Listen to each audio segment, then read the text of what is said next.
మాటల్లో ఒక రకంగా, అర్థంలో ఒక రకంగా ఉంటాయి. అది చాలామందికి తెలియక చాలా మంది ఇబ్బంది పడుతుంటారు.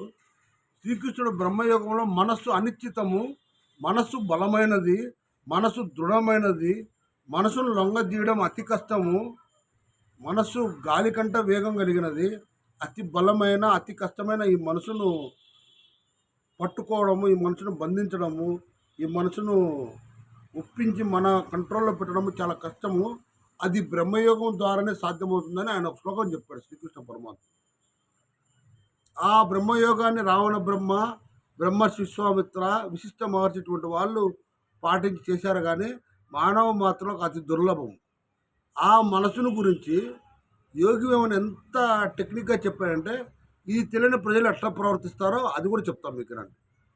ఆయన కుక్కను తిన్నవాడు గురులింగ జంగడు, పందిని తిన్నవాడు పరమయోగి, ఏనుగును తిన్నవాడు ఎంత జ్ఞానో అభిరామ వేమ చెప్పాడు.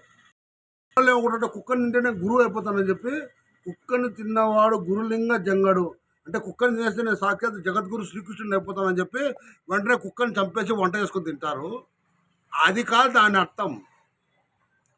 పందిని తిన్నవాడు పరమయోగి అంటే నేను అందరికన్నా యోగుల కన్నా పెద్ద పరమయోగిని అయిపోతానని చెప్పి పంది గొంతు కోసి పంది మాంసం చేసి పందిని తింటారా? దాని అర్థం బయటికి చూసుకొని అది కాదు. ఏనుగుని తినేవాడు ఎంత సుజ్ఞానంటే, అంత బలమైన ఏనుగుని తింటే నేను కూడా ఎంతో మహాజ్ఞానం సంపాదించుకుంటాను, ఏనుగుని చంపి ఏనుగుని తినాలని చూస్తారు. దాని భావం అలా కాదు మిత్రమా. కుక్కను తిన్నవాడు గురులింగ జంగముడు అంటే మనసు కుక్క వంటిది. కుక్క ఒక చోట కూర్చోదు, ఎప్పుడు తిరుగుతూ ఉంటుంది. అట్లాగే మనసు ఎప్పుడు తిరుగుతూ ఉంటుంది అనమాట. ఆ తిరిగే మనసు కుక్క లాంటిది. ఆ కుక్క లాంటి మనసును కట్టడం చాలా కష్టం అని దాని అర్థం. పందిని తిన్నవాడు పరమయోగి అంటే, పంది అంటే అది పెంట తింటుంది, బురదలో పొల్లాడుతుంది, నానా దరిద్రంగా ఉంటుంది. అంటే అలాంటి దరిద్రమైన ఆలోచనలు, అలాంటి నీచమైన మనస్సుకు సంబంధించిన ఆలోచనలు మనసుకు వస్తాయి. అలాంటి నీచమైన గుణాలు, కామంతో కూడుకున్న గుణాలు, చెడు గుణాలు, నీచ గుణాలు కలిగిన ఈ మనసును పందితో పోల్చి, పందిని తిన్నవాడంటే పంది లాంటి మనసును అదుపు చేసిన వాడు పరమయోగి అని చెప్పాడు. ఇంకా పోతే ఏనుగుని తిన్నవాడు ఎంత సుజ్ఞానం అన్నాడు. ఏనుగు అంటే అది ఎంతో బలమైనది, దృఢమైనది. ఏనుగును ఒక మంచి పట్టుకొని రాలేడు. ఏనుగును ఒక మంచి పట్టుకొచ్చి ఎక్కడ కట్టాడు. అంత బలమైన ఏనుగు ఎంత బలమైనదో మనసు కూడా అంత బలమైనది. అటువంటి బలమైన ఏనుగును ఒక చెట్టు కట్టేసి పోకుండా ఎలా చూసుకుంటావు, అలాగా నీ మనసును బంధించడం చాలా కష్టం. మనసు ఏనుగుతో సమానము. ఏనుగును బంధించడం ఎంత కష్టమో మనసును బంధించడం అంత కష్టమని ఆయన చెప్పాడు. కానీ నువ్వు ఏనుగును వంట చేసుకొని తినమని కాదని అర్థం చేసుకుంటారని మరొకసారి ఆ శ్లోకాన్ని చెప్తాను.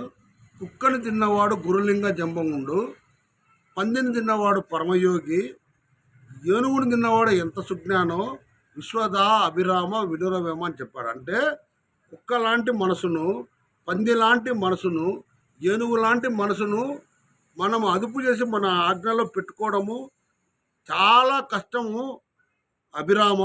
ఈ విషయాన్ని దేవుడు నాకు చెప్తే నేను నీకు చెప్తున్నానని అభిరామకు వేమన చెప్తాడు.